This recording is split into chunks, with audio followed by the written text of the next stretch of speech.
जय हिंद फ्रेंड्स। दोस्तों, आज आपने देखा कि स्टॉक मार्केट में अच्छा खासा दबाव देखने को मिल रहा था। ज्यादातर स्टॉक आपको टूटते हुए नजर आ रहे थे।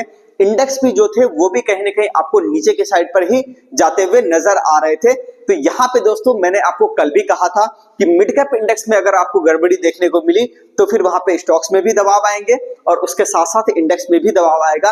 तो यही होता है दोस्तों, मैं आपको बिल्कुल यहाँ पर ऐसी फोरकास्ट देने की कोशिश करता हूं जो कि आपको नेक्स्ट मार्केट में प्रॉफिटेबल नहीं तो कम से कम बचा करके जरूर रखे, अननेसेसरी का आपको लॉस ना होने दे।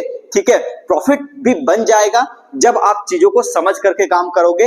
रेगुलर आप यहाँ जो है वीडियो को देखते रहोगे, चीजों को समझ करके ट्रेड करोगे, तब जाकर के बिल्कुल आपको प्रॉफिट भी बनेगा। दोस्तों, तो हम लोग स्टार्ट करते हैं कि आज मार्केट में क्या क्या हुआ, कौन कौन सी चीजें दबाव में थी। ठीक है, तो शुरुआत करते हैं दोस्तों वीडियो के अंत तक बने रहिएगा। उससे पहले अगर आप चैनल पर नए हैं तो चैनल को सब्सक्राइब कर लीजिए।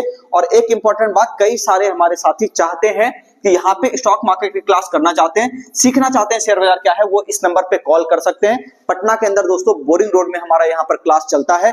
ठीक है, आप यहाँ पे कॉल करके नए बैच की जानकारी भी ले सकते हैं। चलिए, अब यहाँ पे आपको अगर नहीं कुछ भी आता है दोस्तों, बिल्कुल बेसिक से आ रहे हो आप सीखने के लिए, घबराने वाली कोई बात नहीं है, हम आपके साथ खड़े हैं। चलिए, और जो भी लोग यहाँ पर जो है सीखना चाहते हैं, ऑनलाइन क्लास करना चाहते हैं, वो यहाँ पर हमारा इंस्टॉल कर सकते हैं मोबाइल एप्लीकेशन, और ये आपको प्ले स्टोर के ऊपर मिल जाएगा। इंस्टॉल करने के बाद आप लर्निंग अपनी स्टार्ट कर सकते हैं और वहां पे नए बैच की जानकारी भी आप कॉल करके ले सकते हैं। यहाँ पे हम लोग देखेंगे दोस्तों कि आज जो मार्केट में हुआ है इसके अंदर ज्यादातर में कौन से स्टॉक्स थे जो दबाव में कहीं ना कहीं काम कर रहे थे। तो आप यहाँ पे देख लो, रिलायंस आज थोड़ा सा दबाव में था, ओएनजीसी दबाव में था, कोल इंडिया दबाव में था। ठीक है, हिंदुस्तान यूनिलीवर ठीक ठाक काम कर रहा था, अडानी पोर्ट, अडानी इंटरप्राइजेस। ठीक है, तो ये सारे आपके दबाव में काम करने वाले स्टॉक थे। बजाज ऑटो बहुत बढ़िया काम कर रहा था आज कहीं ना कहीं। ठीक है, 2-2.5% की तेजी थी इसमें।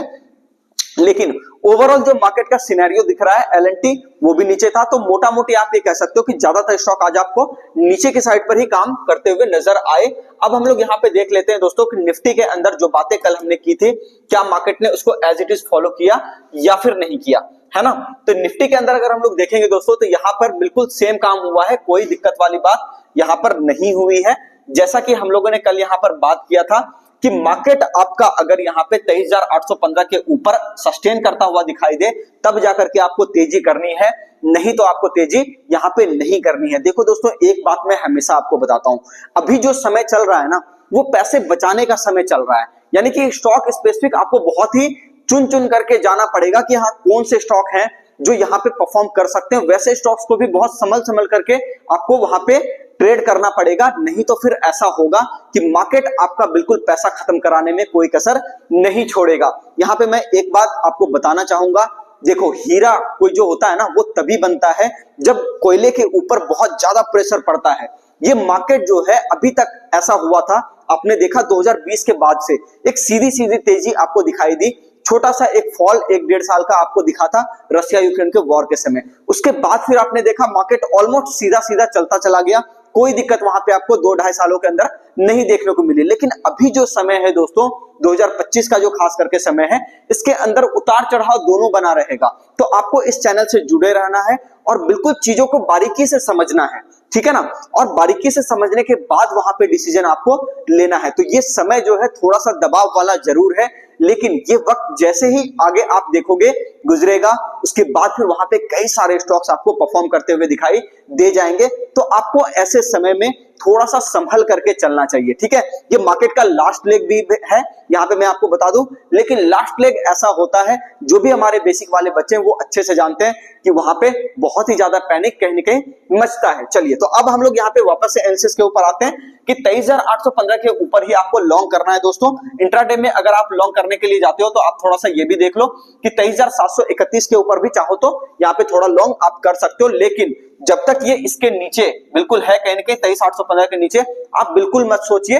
और थोड़ा बहुत बुलिश होना है तो 23,730 के ऊपर आप थोड़ा हो सकते हो। इंट्राडे में अगर हम लोग बात करें कि कौन सा लेवल कटेगा तो आपको यहाँ पे बियरिश होना है, तो 23,488 का लेवल आपको अगर कटता हुआ दिखाई दे तो 23,350 और 23,350 के कटने के बाद 23,250 का टारगेट आपको देखने को मिल सकता है। ठीक है, और अगर बहुत बड़ी तेजी होगी दोस्तों तो 23,815 के ऊपर ही हो सकती है। ठीक है, यानी कि यहाँ पे आपको किसी भी सूरत में इसका इंतजार करना ही पड़ेगा लॉन्ग करने के लिए। ठीक है ना, तो आपको थोड़ा संभल करके ट्रेड करना है। फर्टिलाइजर स्टॉक्स आज बहुत ही अच्छा परफॉर्म कर रहे थे। आने वाले समय में आप देखोगे फर्टिलाइजर स्टॉक्स और ज्यादा अच्छा परफॉर्म करेंगे, ठीक है। लेकिन इस समय पे अभी आपको बहुत संभल संभल करके काम करना पड़ेगा, ठीक है ना। चलिए अब हम लोग यहाँ पे बात कर लेते हैं दोस्तों बैंक निफ्टी का, कि बैंक निफ्टी के अंदर क्या सीन रहा। कल जो हमने बातें करी, क्या वो मार्केट के अंदर एज इट इज हुआ या नहीं हुआ। देखो इसके अंदर भी सेम काम हुआ है। कल मैंने आपको कहा था, साफ शब्दों में कहा था कि यहाँ पे ये देखिए, सबसे पहले हम लोग ये कैंडल्स को थोड़ा जूम कर लेते हैं ताकि आपको अच्छे से दिखाई दे। आप में से जितने भी लोग हमारे व्यूअर होंगे, ठीक है, वो लिख लिख के जरूर बताइएगा। मैंने आपसे कहा था कि मार्केट अगर इंट्राडे में 49,745 के नीचे आ जाएगा तो फिर मैं यहां पर तेजी बिल्कुल भी नहीं सोचूंगा। और देखो मार्केट ने बिल्कुल सेम काम किया, पहले ही कैंडल में बिल्कुल 49,746 के नीचे लेकर के गया। और आने के बाद दोस्तों यहाँ पे आप ध्यान से देखो, ये जो एरिया है ना, मैंने आपको कहा था कि 49,380 के आसपास का टारगेट, 85 के आसपास का टारगेट आपको देखने को मिल सकता है। पहले ही कैंडल में हिट किया और फिर मार्केट पूरा का पूरा साइडवेज हो गया। ये होता है दोस्तों परफेक्ट लेवल, जो मैं आपको यहाँ पर इस चैनल के ऊपर हमेशा देता हूं। तो आपको अभी जो है ध्यान में ये रखना है कि आपको लॉन्ग साइड पे कब जाना है, जब आपको यहाँ पर मार्केट दिखे, बैंक निफ्टी की बात कर रहा हूं, यहाँ पे 49,986, 80 के ऊपर जब सस्टेन करता हुआ दिखाई दे, तब जाकर के आप यहाँ पे लॉन्ग कर सकते हो। नहीं तो आप बिल्कुल अभी निगेटिव ट्रेजेक्टरी में काम कर रहे हो, तो यहाँ पे जल्दबाजी आपको नहीं करनी है स्टॉक्स को उठाने की या इंडेक्स को फटाफट लॉन्ग करने की, ठीक है। इंट्राडे के लिए भी दोस्तों 49,746 का वेट कीजिए, अगर ये कटेगा तभी आप यहाँ पे देखोगे 50,000 तक का टारगेट आपको देखने को मिलेगा, ठीक है ना। तो अभी फिलहाल मार्केट में बहुत ज्यादा कॉशियस होकर के आपको काम करना है। दूसरी बात की, अगर इसका लो कट जाए, यानी 49,228 का लो अगर कट जाए, तो फिर आप देखोगे कि मार्केट में एक छोटा सा सपोर्ट एरिया 49,200 का है, ठीक है ना। और दूसरा अगर हम लोग बात करें तो 49,000 यहाँ पे तकरीबन एक सेकंड में इसको देख लेता हूं, 49,040 है ना, 49,040 तक का भी आपको लेवल यहाँ पे देखने को मिल सकता है नीचे के साइड पे। तो काफी कॉशियस होकर के काम करना है। इंट्राडे का ये लो जैसे ही कटेगा और उसके बाद आप देखोगे 49,040 का टारगेट आपको देखने को मिल सकता है यहाँ पर, ठीक है ना।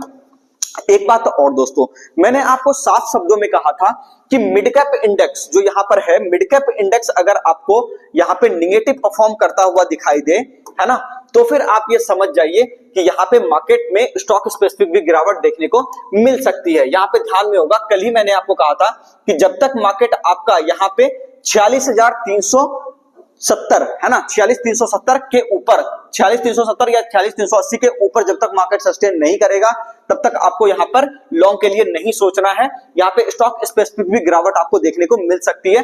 दूसरी बात मैंने ये कही थी दोस्तों कि आपको जो आज का क्लोजिंग हुआ है 45,200, ये टारगेट मैंने कल ही दे रखा था कि मार्केट अगर निगेटिव साइड पे काम करा तो सबसे पहला काम ये करेगा कि 45,200 के आसपास कहीं ना कहीं वो टारगेट आपको देगा। 45,220 का टारगेट मैंने आपको दिया था दोस्तों, कल वाले वीडियो को जाकर के अच्छे से देख लीजिएगा। तो मार्केट ने बिल्कुल सेम काम किया है और मिड कैप इंडेक्स अभी भी ये बात बता रहा है कि यहाँ पे थोड़ी गड़बड़ी है। मैंने आपको 2-3 वीडियो पहले भी ये बात बताई थी कि यहाँ पे जो गैप बना है दोस्तों, हो सकता है कि एक बार मिड कैप इंडेक्स इसको फिल करने की कोशिश करे। ये वही काम कर रहा है और यहाँ पे देखो ऐसा होगा कि कर तो रहा है, ये एक्चुअली में डबल बॉटम ही बना रहा है, ठीक है ना। लेकिन यहाँ आपका डबल बॉटम बन जाएगा अगर आप यहाँ पे ट्रेड करने के लिए आओगे तो। बात समझ आ रही है? तो यहाँ पे आपको लगेगा कि अरे अब ठीक है, अब रुक जाएगा, अब रुक जाएगा, मार्केट मारेगा सिर्फ डबल बॉटम भी, और आपको लगेगा कि हो गया सारा सत्यानाश, ठीक है। तो इसलिए मैं कह रहा हूं कि जिस फेज में मार्केट अभी है, आप थोड़ा सा इंतजार कर लो, पैसा बनेगा, ठीक है। इंतजार जो लोग करना जानते हैं उसको पैसा जरूर मिलता है। देखो एक बात याद रखो, मार्केट के अंदर आपको पैसा इंतजार करने से ही बनेगा। मतलब कि अगर आप जैसे देख लो, मार्केट अगर गिर रहा है, ठीक है, तब भी आपको इंतजार करना है। अगर आपने कोई सही सौदा ले लिया और मार्केट वहां से चलना शुरू भी कर गया, यहां पे भी आपको इंतजार करना होता है। इसीलिए मैं कहता हूं कि पेशेंस वाले लोग के पास ही पैसा यहां पर बाजार के अंदर आएगा, और बिना पेशेंस वाले लोग जो बेसब्रे इंसान हैं, उनके पास पैसा यहाँ पे बाजार में कभी नहीं आएगा। तो दोस्तों थोड़ा बेसब्रा इंसान कम बनना है, नहीं बनना है, ठीक है ना। और सब्र के साथ इंतजार करना है, मार्केट बॉटम लगा देगा, हम आपके साथ खड़े हैं। चीजें जब होंगी उस हिसाब से तो हम लोग बिल्कुल उस पर बात करेंगे। मार्केट जहां पे बॉटम लगाएगा उस एरिया को हम लोग ढूंढने की कोशिश जरूर करेंगे, ठीक है। बाकी जुड़े रहिए हमारे चैनल से, वीडियो को देखते रहिए, काफी प्यार दे भी रहे हो आप लोग, इसके लिए बहुत बहुत धन्यवाद। ठीक है ना। वीडियो को लाइक कीजिए, चैनल को सब्सक्राइब कीजिए और शेयर भी किया कीजिए जिनको ज्यादा जरूरत है इन चीजों की। कई सारे लोग हैं बहुत समय से लॉस खा रहे हैं, उनको समझ नहीं आ रहा कहां से सीखें, तो आप उनको ला सकते हो, हमारा वीडियो भेज सकते हो और उनको कह सकते हो कि आप यहाँ पे कॉल करके आ सकते हो, चीजों को सीख समझ सकते हो। ठीक है, ये आपको नंबर यहाँ पे स्क्रीन पे दिखाई दे रहा है। मिलते हैं दोस्तों नेक्स्ट वीडियो में।